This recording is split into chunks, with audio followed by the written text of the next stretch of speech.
Conseil des ministres ce mercredi au palais présidentiel, plusieurs décisions ont été prises.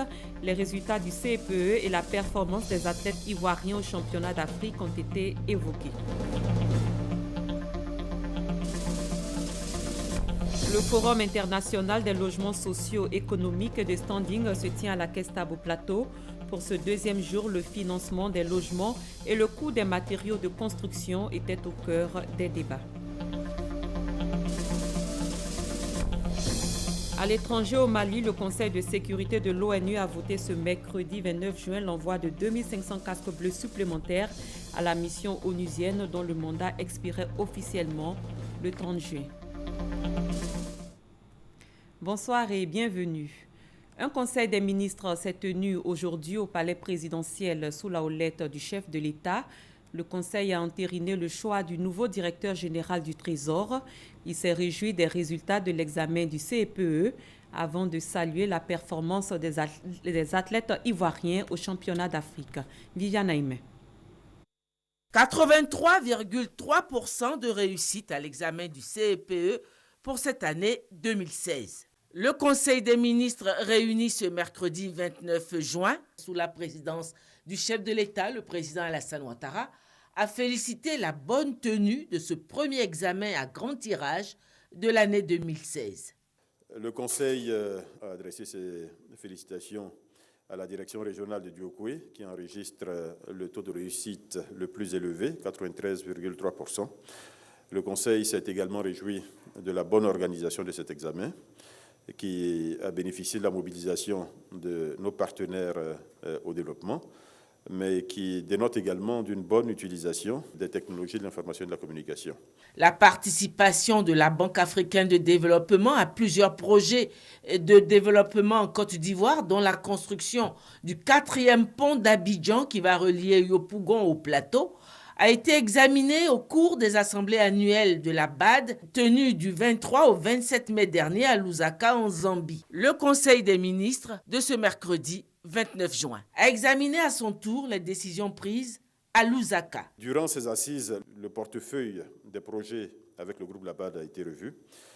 Il convient d'indiquer que 2 d'entre eux ont été redimensionnés. Il s'agit premièrement du projet de pôle agro-industriel du Bélier, qui était initialement de 30 millions d'unités de compte, soit 24,9 milliards de francs CFA, qui a été redimensionné à 80 millions d'unités de compte, soit 66,4 milliards de francs CFA.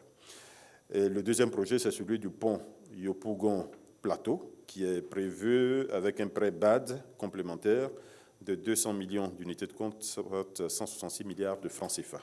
Foison de médailles des athlètes ivoiriens au récent championnat d'Afrique d'athlétisme à Durban en Afrique du Sud, le Conseil des ministres a salué cette belle performance qui fait honneur à la Côte d'Ivoire tout entière. À l'issue de cette compétition qui a réuni les meilleurs athlètes africains, les athlètes ivoiriens ont dominé les épreuves du sprint, à savoir le 100 mètres, le 200 mètres et le 4 x 100 mètres, en totalisant 6 médailles, dont 3 en or, 1 en argent et 2 en bronze.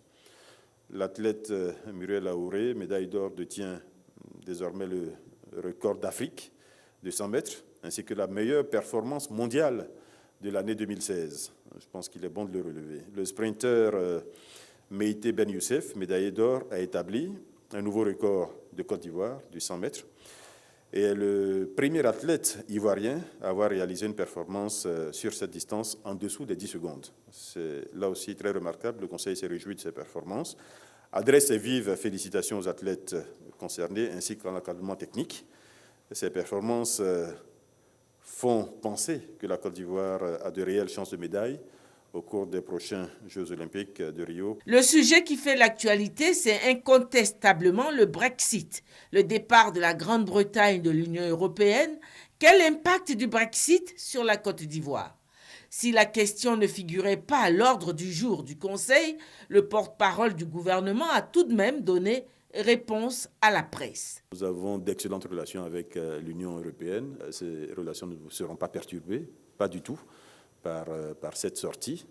Et évidemment, les relations entre la Côte d'Ivoire et la Grande-Bretagne vont être redéfinies de façon bilatérale, puisque jusqu'à présent, cela se faisait dans le cadre multilatéral de l'Union européenne. Bon, donc je ne peux pas en dire plus, puisque ce processus est à son début seulement. Nous prenons acte et nous nous organisons pour avoir les meilleurs rapports, les meilleures relations avec à la fois l'Union européenne et la Grande-Bretagne. Par ailleurs, le Conseil a été informé du processus de sélection du directeur général du Trésor et de la comptabilité publique à la suite d'un appel à candidature publique conduit par un cabinet international. Sur 39 dossiers de candidature, M. Assaoré Conan Jacques, actuel directeur général adjoint, a été désigné au poste de directeur général.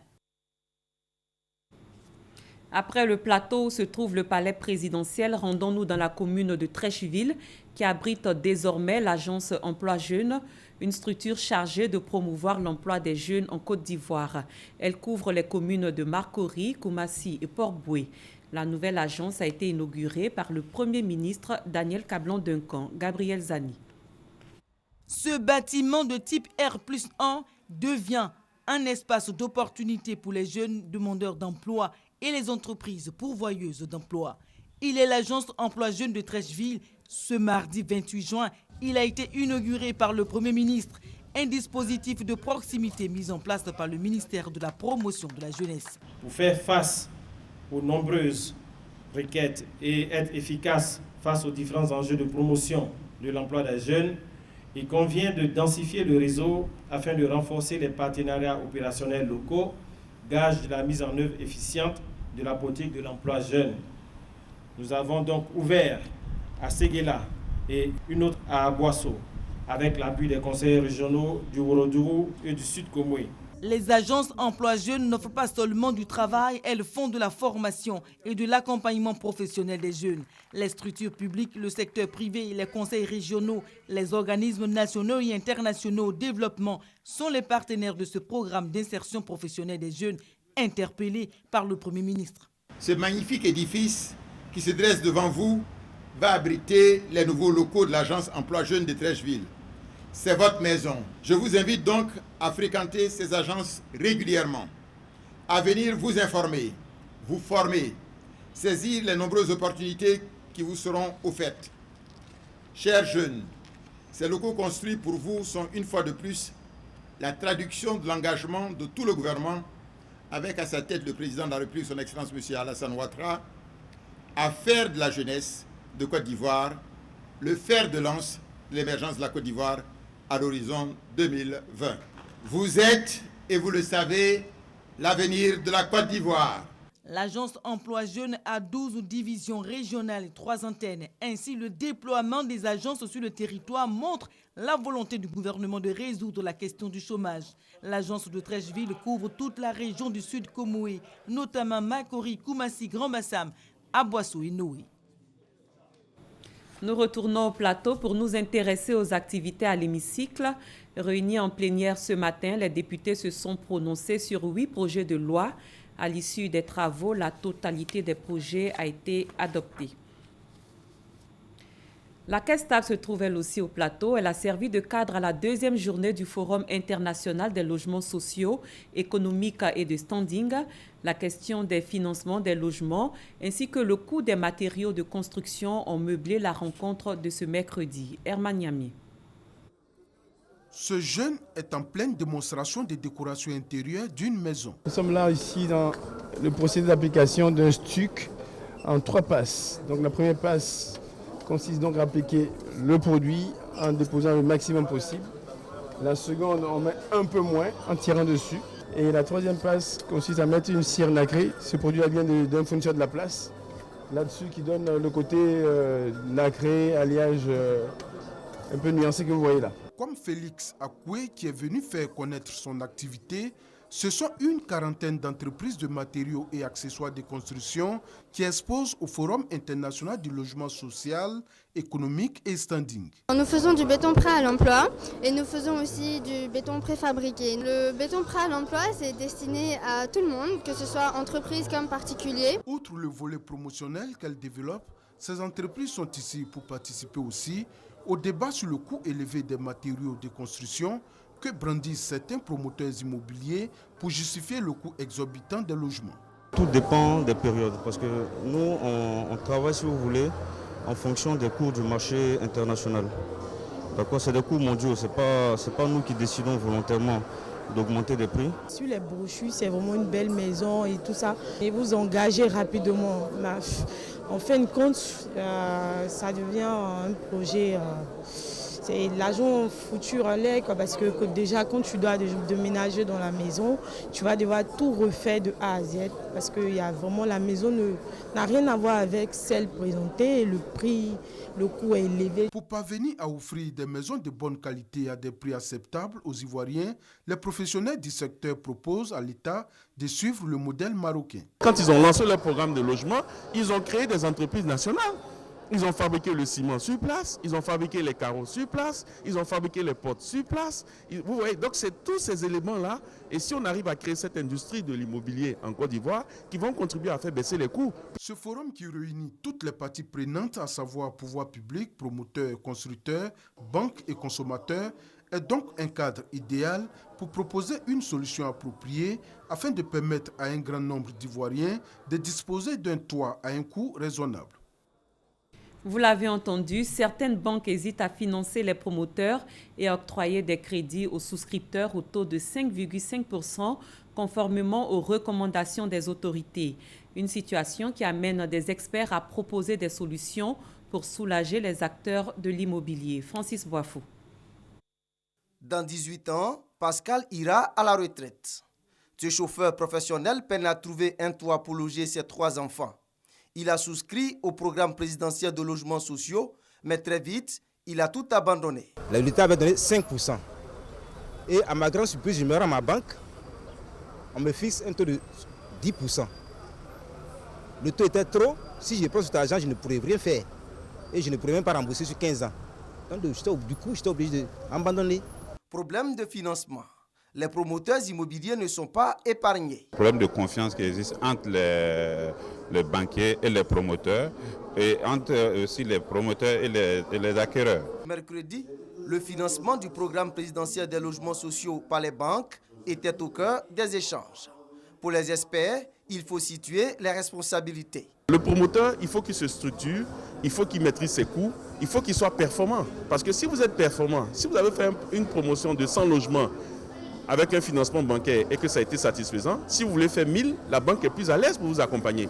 Mais si vous construisez 2 logements et vous dites que du jour au lendemain, vous voulez faire 10 000, la banque a le droit de se poser des questions quant à votre capacité à pouvoir réaliser ce programme-là. Aussi une plus grande compréhension de la part des banques, parce que je pense qu'en ce qui concerne la structuration des financements, les banques n'ont pas totalement cerné donc, le secteur de l'immobilier. Il y a encore des efforts d'imagination à faire. L'État a un rôle très important à jouer. L'État doit intervenir en ce qui concerne le financement des VRD primaires. Bon nombre de demandeurs de logement qui se sont inscrits sont dans le secteur informel. Pour prendre en compte ces gens qui ont un revenu irrégulier, il faut créer un mécanisme de garantie.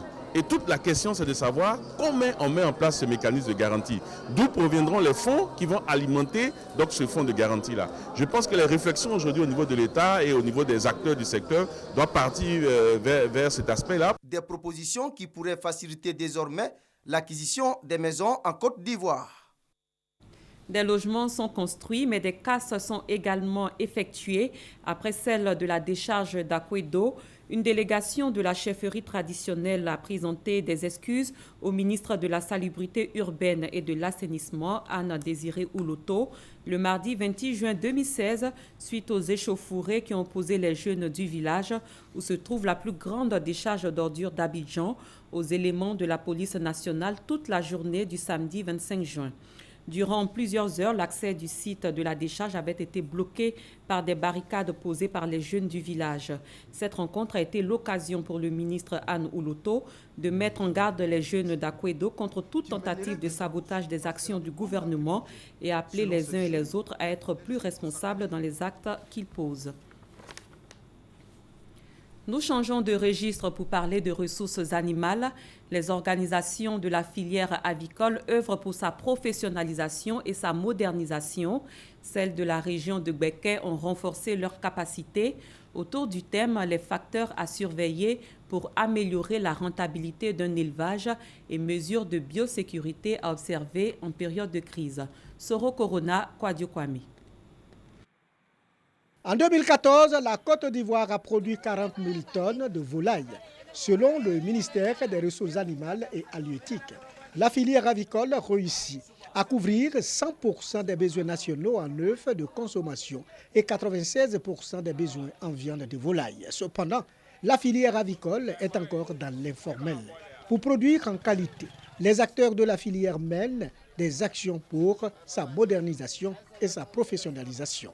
Les aviculteurs de la région de Beké ont vu leur capacité renforcée. Les facteurs à surveiller pour améliorer la rentabilité d'un élevage. Mesures de biosécurité à observer en période de crise. C'est autour de ces thèmes que plus de 100 aviculteurs ont été formés. Les éleveurs ont été instruits sur la prophylaxie dans une ferme de l'arrivée des poussins à la vente du poulet afin de permettre à la Côte d'Ivoire de s'autosuffire en volaille. Les participants et les experts ont relevé les difficultés auxquelles l'aviculture ivoirienne se trouve confrontée, insuffisance de formation et les freins au financement du secteur. Le secteur avicole ivoirien fait vivre plus de 50 000 personnes et a généré plus de 170 000 emplois indirects. À l'horizon 2020, la Côte d'Ivoire devait produire au moins 60 000 tonnes de viande de volaille et environ 2 milliards d'unités d'œufs de consommation.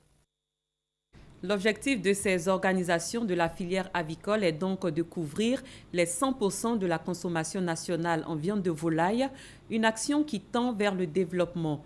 Le développement que vise un programme transfrontalier de l'UEMOA. Il a été adopté récemment à Ouagadougou, au Burkina Faso, et va consister à recueillir les préoccupations des populations en vue de mettre à leur disposition des infrastructures adéquates. À terme, ce projet devrait permettre de réduire l'insécurité et le taux de pauvreté dans l'espace. Mamadou Kwasi. Faire des frontières de l'espace UEMOA des outils de développement à travers des projets communautaires communs. Des projets qui vont réduire le taux de pauvreté contribuent également à lutter contre l'insécurité dans la sous-région. C'est l'objectif du Conseil des collectivités territoriales de l'espace UEMOA, CCT. Et pour réaliser ces projets, une étude a été engagée depuis 2014 par la commission de l'UEMOA pour mettre en place un programme de développement des zones frontalières. 2 années après, l'heure est à la restitution des études. Occasion également de faire des propositions pour sa bonne exécution. Les préoccupations se sont surtout axées sur les villes les plus importantes. Mais la Commission a estimé à partir d'un certain moment que le développement passe par les zones transfrontalières. Or, pour donc développer ces zones, il faut une étude consistante, n'est-ce pas, qui permet d'avoir toutes les données et de pouvoir proposer un programme pilote. Pour les élus locaux de l'espace UEMOA, ces projets vont permettre à leur collectivité de répondre aux besoins des populations des zones frontalières qui n'arrivent toujours pas à bénéficier des actions de développement. La Côte d'Ivoire et le Mali sont séparés par des fleuves de part et d'autre. Si vous voyez la pointe de la Bagoué, nous proposons en tout cas qu'il y ait des ponts pour faciliter la libre circulation, qu'il y ait justement des interventions au niveau sanitaire pour élever le niveau du plateau technique des hôpitaux de part et d'autre de la frontière. Pour la phase pilote de cette étude, qui prend en compte 3 zones frontalières, ce sont environ 112 milliards de francs CFA qui seront mobilisés par l'UEMOA et ses partenaires techniques et financiers pour des projets portant sur la santé, l'éducation, les routes, l'eau potable et l'emploi des jeunes et des femmes. Pour un développement plus harmonieux, la discipline doit régner dans tous les secteurs, y compris celui des transports. Ici, en Côte d'Ivoire, les autorités ont décidé de mettre de l'ordre dans le milieu des auto-écoles. 34 d'entre elles ont été suspendues parce que n'étant pas en règle. L'information a été donnée à la presse par le président de l'Union nationale des auto-écoles de Côte d'Ivoire, Francis Boifou. Le permis de conduire, un cadeau utile pour la vie. Mais lorsqu'il a été obtenu de manière frauduleuse ou dans des conditions illégales, le permis devient un cadeau empoisonné, provoquant des accidents. Le faux permis ou le permis mal acquis, les auto-écoles et l'État de Côte d'Ivoire n'en veulent pas. 34 auto-écoles sur environ 600 ont été suspendues pour 3 mois. Ces auto-écoles ont été d'abord suspendues pour 1 mois, à guise d'avertissement. Et il était clair dans le courrier que celles de ces auto-écoles qui n'allaient pas respecter cet avertissement, si elles récidivaient, allaient prendre une pénalité ou du moins une sanction beaucoup plus sévère. Ça a été le cas de la plupart des auto-écoles qui ont été fermées pour 3 mois parce qu'elles ont défié l'autorité de l'État, mais en plus c'est parce qu'elles véhiculent des informations qui ne sont pas vraies et elles font de la concurrence déloyale aux auto-écoles légalement installées. Les choses doivent changer, a ajouté Guillaume Coco, parlant du délai lié à l'obtention du permis de conduire. Vous êtes d'abord inscrit en ligne à partir d'une auto-école. C'est à partir de là que vous allez aller à la CGI pour valider votre préinscription. Et c'est seulement quand l'inscription a été validée, il faut un délai de 15 jours pour se présenter à l'examen de code. Une fois le code obtenu, il faut un délai de 10 jours avant de se présenter à l'examen pratique du permis de conduire. Ceci permet aux candidats de se former et de se former correctement. Et on est vraiment en accord avec ce délai. Des exigences également pour être fondateur et moniteur d'auto-école. Déjà, il faut passer un concours qui passe par une admissibilité. Il faut avoir 21 ans révolus. Il faut être titulaire du BPC. Il faut avoir un permis de conduire qui a au moins une expérience de 2 ans de conduite. Et ensuite, on va passer une admissibilité pour entrer en formation à l'OSER. Et après cette formation qui va durer 4 mois et 2 mois de stage, on fait un examen final et là, on devient moniteur d'auto-école si on est admis. 4 ans d'exercice de moniteur d'auto-école. Ensuite, après, on peut formuler une demande pour avoir son agrément et on devient fondateur d'auto-école. Autant d'actions qui, selon le président de l'Association nationale des auto-écoles, permettront la professionnalisation du secteur et de réduire les accidents de la circulation. Nous restons dans le domaine des transports, mais cette fois du Burkina Faso. Ce pays s'inspire du modèle ivoirien. Une délégation d'experts du ministère burkinabé en charge du transport était ce matin dans les locaux du centre de gestion intégré à Cocody et à Treichville. Leur visite s'inscrit dans le cadre de la coopération avec la Côte d'Ivoire. Sephora Zegui Peñene, Herman Guivé. Venue du Burkina Faso, cette délégation d'experts vient s'enquérir de l'expérience ivoirienne en matière de transport routier. Elle a effectué une visite guidée dans les locaux du centre de gestion intégré des opérations de transport routier.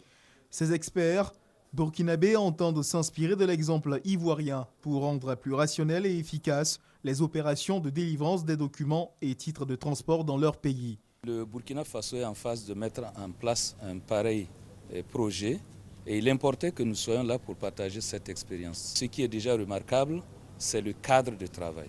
À première vue, c'est ce qui s'offre à nous. Alors nous étions sûrs déjà en venant que nous aurions quelque chose de positif à recueillir. Il s'agira pour mieux de mettre en place les meilleures conditions qui soient pour réussir le processus de réforme donc, des titres de transport que je disais nous voulons implémenter au Burkina Faso. Ibrahima Koné, directeur général du centre de gestion intégré, se réjouit de cette visite. C'est avec joie que nous recevons la délégation du Burkina Faso. C'est vraiment l'aspect d'intégration, mais surtout de modernisation, d'innovation qui est en marche en Côte d'Ivoire en matière d'édition des titres de transport qui les a le plus impressionnés. Le centre de gestion intégré, fruit de la réforme initiée par le ministre des Transports, Gaoussou Touré, compte aujourd'hui 26 centres de proximité et 600 terminaux répartis sur toute l'étendue du territoire national, faisant ainsi de ce système un outil de gestion efficace pour la mise en place d'une meilleure politique de sécurité routière.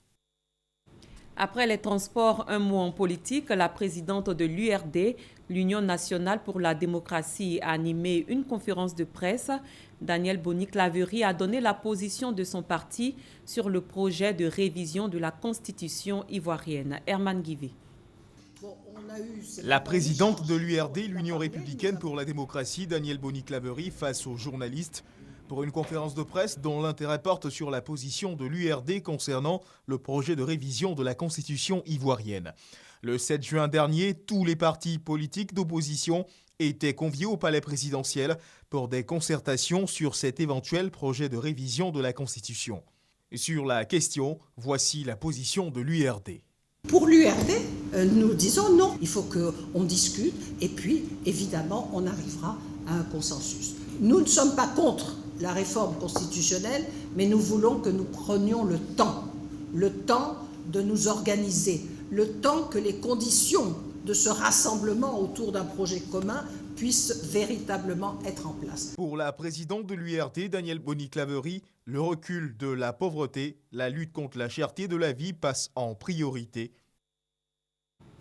En religion, quelle est la signification des 10 dernières nuits du mois du Ramadan? Quels sont leurs mérites et leur importance? Qu'en est-il de la nuit du destin? Notre reporter Ami Sissoko a rencontré l'imam de la grande mosquée de Treichville pour nous édifier sur ces questions. Le Ramadan est le 9e mois du calendrier hégirien. Au cours de ce mois, les musulmans ayant l'âge requis doivent s'abstenir de manger, boire, fumer et entretenir des relations sexuelles de l'aube au coucher du soleil. Le mois de Ramadan est divisé en 3 décades. La première décade est dédiée à la miséricorde d'Allah, la deuxième au pardon et la troisième à l'affranchissement de l'enfer. Les écrits enseignent que la dernière décade est la plus bénie, la plus méritoire et la plus importante du mois. Et pour cause, la nuit du destin, Laylatul Qadr, qui équivaut à elle seule 1000 mois d'adoration, soit un peu plus de 83 ans. Dieu a fait révéler le Coran dans le mois de Ramadan, mais précisément dans les 10 dernières nuits du mois de Ramadan. C'est le mois que le musulman doit faire l'effort pour chercher la nuit du destin. Parce que Dieu a dit dans le Coran que la nuit du destin est meilleure que 1000 mois d'adoration. Cela veut dire que le 1000 mois d'adoration est égal à 83 ans, 4 mois. Donc le fidèle doit faire un effort pour chercher d'abord cette bénédiction, pour chercher cette adoration, cette récompense. Bénéficier des mérites de ces 1000 mois d'adoration n'est pas chose aisée. Il faut redoubler d'ardeur à travers prières, invocations, recueillements et remises en cause. Le musulman doit venir à la mosquée pour faire la prière de Tarawih. Il doit beaucoup faire les zikrs et il doit lire beaucoup le Coran. Quand on lit le Coran, nous avons beaucoup de mérites. Parce que les autres mois, les mérites commencent par 10. Mais dans le mois de Ramadan, les mérites commencent par 70. Et lorsqu'on invoque Dieu, nous purifions nos âmes. Pour permettre aux fidèles de profiter donc de ces 10 dernières nuits, des prières sont organisées dans toutes les mosquées jusqu'à l'aube. La nuit du destin 2016 aura lieu dans la nuit du vendredi 2 au samedi 3 juillet. Du 21 au 31 juillet 2017, les 8e Jeux de la francophonie vont se dérouler en Côte d'Ivoire. Les préparatifs vont bon train. Les organisateurs mettent tout en œuvre pour la réussite de l'événement, au cours duquel une part belle sera faite au bénévolat. Éric Ogori. Une stratégie de communication efficace pour des Jeux populaires en Côte d'Ivoire. C'est l'objectif de la Commission nationale des Jeux de la francophonie. Les membres réfléchissent sur la meilleure approche. Ils en appellent aussi au bénévolat dans tous les domaines pour la réussite de l'événement. Les bénévoles sont aussi des techniciens.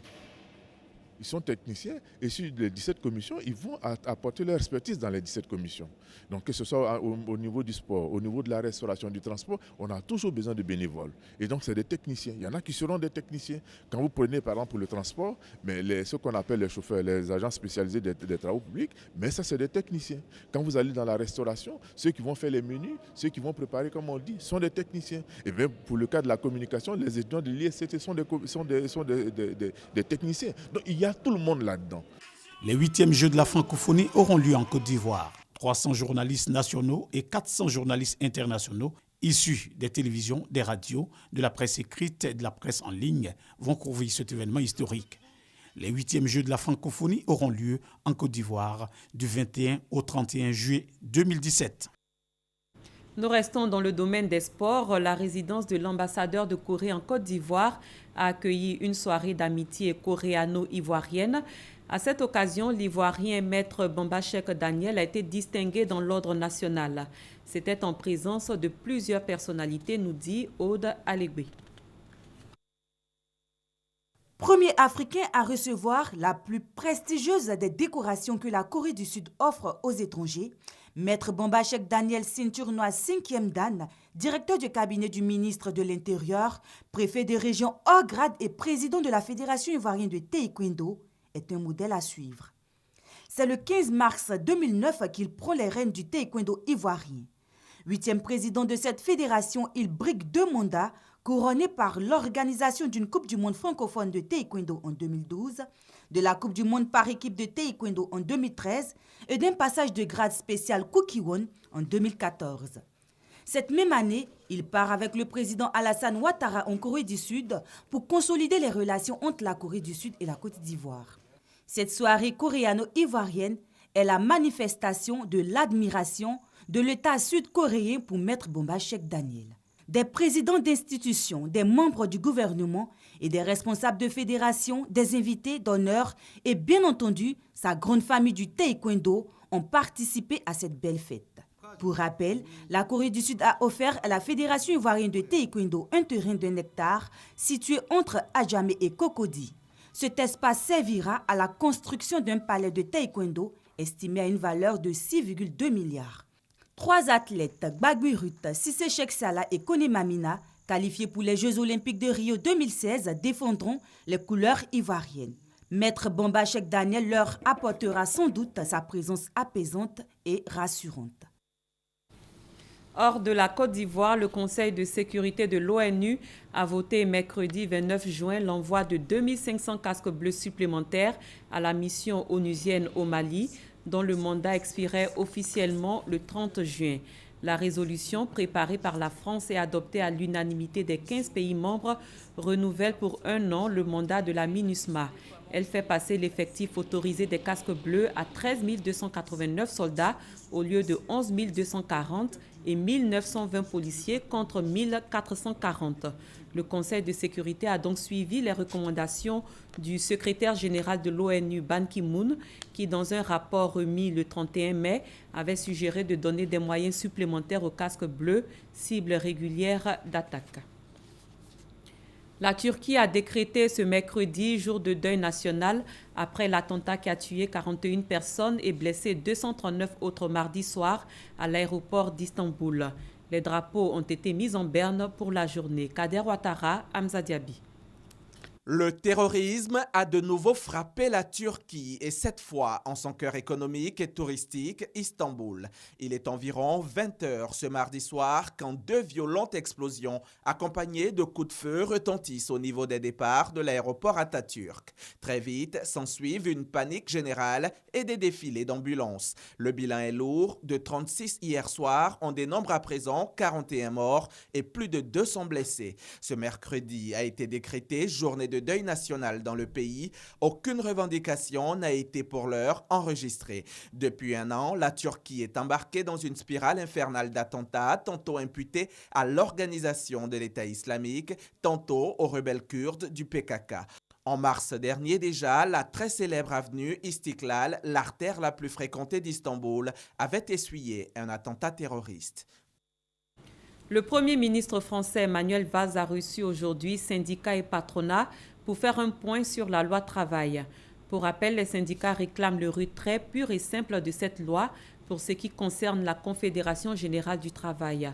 Quant à la Confédération française démocratique du travail, elle menace de se mettre en travers de la route du gouvernement si celui-ci recule. Même chose au patronat. C'est la fin de cette édition. Merci de votre aimable attention. Je vous retrouve demain pour un autre tour de l'actualité. Bonne soirée à tous et à toutes.